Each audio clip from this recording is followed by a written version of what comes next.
This is a comic strip from Peanuts, which sort of says, if you know your stars, you'll never get lost in the woods. It says, see that star up there?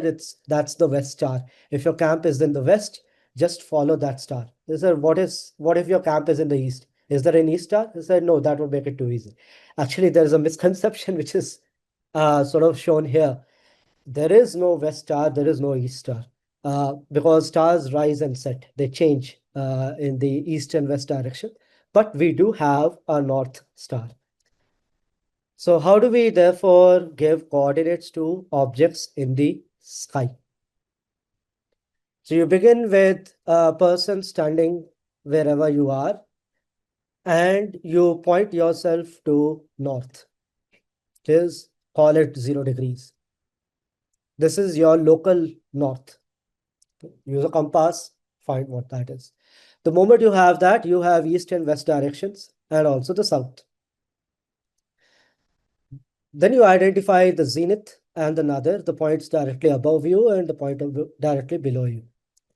You draw a line which is called the meridian. It's an imaginary line drawn from north to south and separates out the west and the east hemispheres. Then, if you have any star in the sky, our eyes do not actually find distance to those objects. They're not sensitive to how far those are, but they are sensitive to where they are. So if a star is at a particular location, we can give two coordinates to it. One is the altitude, how high it is above you, above the horizon. And then the second coordinate is azimuth, which is how far it is away from your stipulated direction of north, where you set your 0 in the azimuth. There's also the north celestial pole because our Earth is rotating.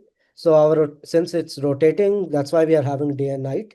So you have therefore the axis of the rotation of the Earth. That axis points to what is called the north celestial pole, and in the south it does to the south celestial pole. Since you have the north celestial pole, the axis of the rotation of the Earth, you can therefore find an angle which is 90 degrees to that. And that gives you what is called the celestial equator. So you have two ways of defining your hemisphere. One, the way it is defined is with respect to the horizon, the red line, the horizontal. And then you also have the hemisphere, which is divided by the celestial equator, because it will be to the north of the celestial equator and the south of the celestial equator. The altitude is synonymous also with, there's another angle which is used also called zenith angle, which is basically 90 degree minus altitude. What is the distance of the star in angles from the zenith? Zenith is directly up. So if altitude is A, zenith angle Z is 90 minus altitude. So this thing can also be, when you look at star maps, you make what is called a 2D projection of that. So let's say you take a torch and shine it from the zenith, everything will sort of make the lines of constant altitude become circles, and lines of azimuth, constant azimuth, are just straight lines. So it's basically a polar representation. So the R and theta basically. So this is what is usually represented on a star map. So when you see, because of the rotation of the Earth, the objects rise and they set. So this gives you the motion of objects in the sky. I'll just play that again. So this is what happens. They rise in the east, set in the west. And the same thing is also can be seen in our 2D, what is called planisphere or star map diagram. They move across the sky in that way. So you immediately see something that, of course, there will also be a star which would be on the equator, and that will also rise and set accordingly. Okay. And then there are stars which are very near the north celestial pole, which just go around. They do not rise, do not set. Those are called circumpolar stars. Okay. What kind of stars are circumpolar stars? They, of course, depend upon the latitude. Why? Because the location of the north celestial pole where I have drawn it on the meridian. How high it is given by your latitude. The North Celestial, if you are at the poles, North Celestial Pole is directly above you. If you are at the equator, the North Celestial Pole will be at the horizon. So, for example, in India, here we are at around, in Delhi, we are in 28 degrees. The North Celestial Pole is at 28 degrees.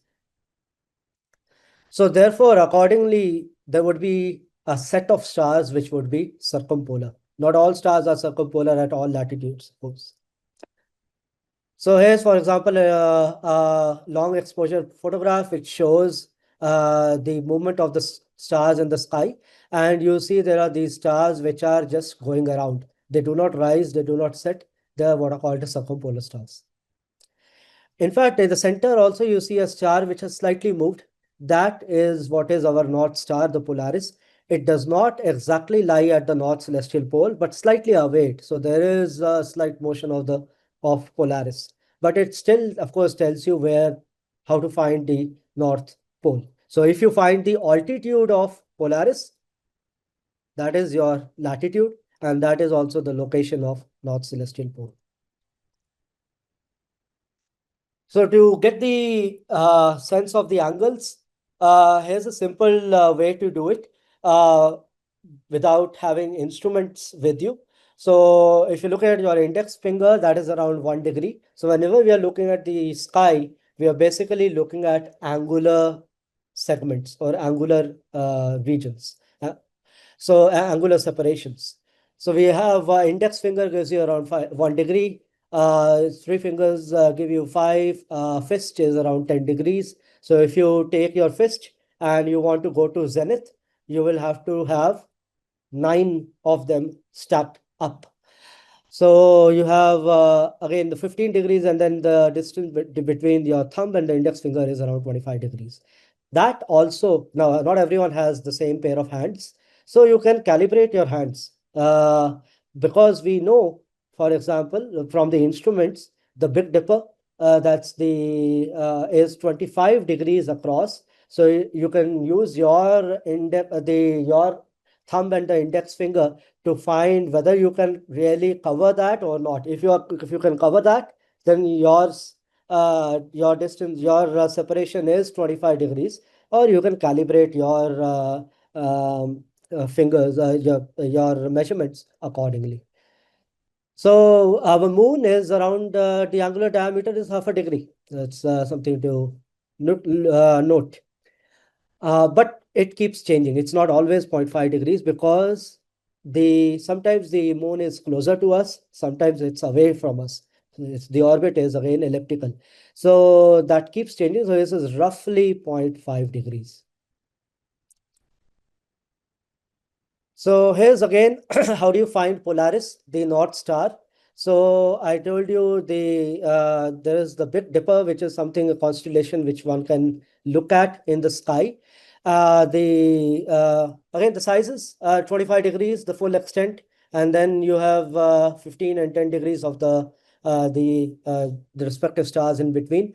So if you find Big Dipper, the top star there is Dubhe, and from there you draw a straight line around 28 degrees. That gives you the location of Polaris. So if you're out there in the field, you want to know where Polaris is, you look for Big Dipper, that gives you Polaris. Actually, the stars also move. They're not really fixed. They have some proper motion. So it slowly, but it's a slow motion. It slowly changes the appearance of the constellation. So the Big Dipper, let's say 30,000 years ago, was like that, and nowadays it's like this in B, and then C is telling you what would be after 30,000 years. But it's a very slow variation. There is on top of it also the variation. The axis of the Earth is not just rotating, but is also precessing. So it is pointing towards Polaris, I mean, near Polaris today, but due to precession, it changes. So Polaris will no longer be the North Star after, let's say, 3,000 or 7,000 years. And even before 7,000 years passed, Polaris was not the North Star. So there is that effect which is also to be taken care of. not just the precession, but there's also nutation which goes around, but it's a very small effect here to consider here. So this is something which everyone in astronomy should build and be doing to look at the positions of the objects in the sky. Of course, you can do it with your fingers, but then it is a much more precise instrument. What you have is essentially uh, you measure in two angles, right? Altitude and azimuth. So you have azimuth drawn on a base. You point it to a given north, and then you can rotate on that base. That gives you azimuth. And on top, you have again it's a semicircle, which if you use a level weight and a straw, you can sight the star using that straw, and then that level weight is pointing towards the center of the earth gives you what is the altitude. Okay, one can use a compass and a leveler because you have to level in order to find these. uh, the horizon should be leveled and north should be known. So in order to level the horizon, you use a leveling device, that is your base where the azimuth is, that should be well leveled. And in order to find north, you can use the compass. One thing important thing to note is the magnetic compass is points towards the magnetic north and not the real north. The magnetic axis of the earth is different from is pointed towards a different direction than uh, the the rotational axis of the earth.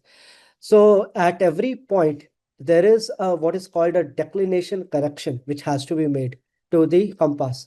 So that is something which once you make that magnetic declination correction, then the compass will point towards the true north.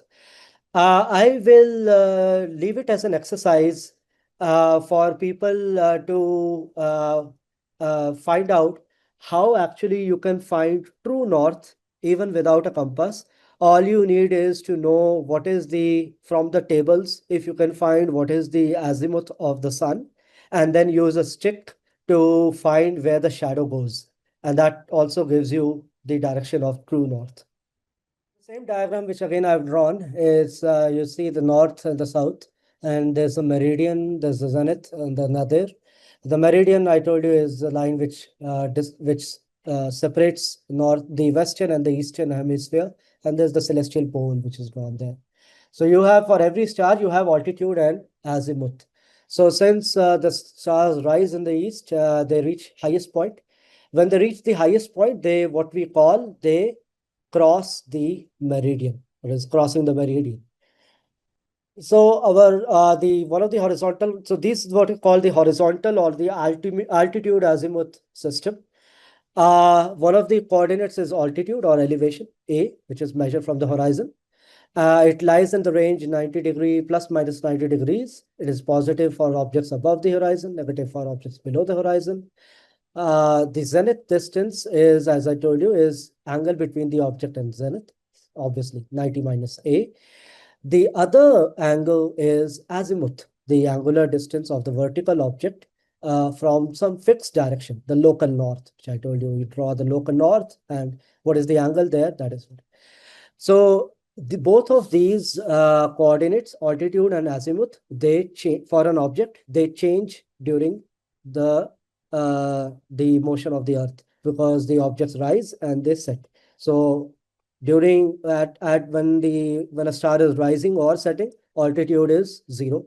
Zenith angle is 90.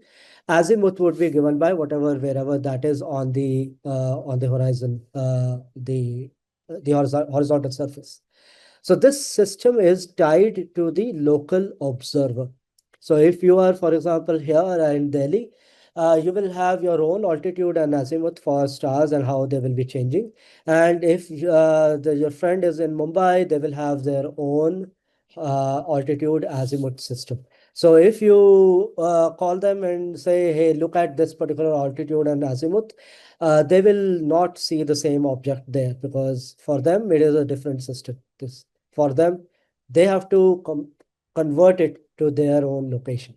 So it's tied to the local observer. Nevertheless, this is useful because whatever you are doing it, whatever measurements you are doing locally at your location. So therefore, we have to use altitude and azimuth systems There is a system which will come to later, which is universal one. You can convey things in the universal system, convert it to the local system, and then do your observations.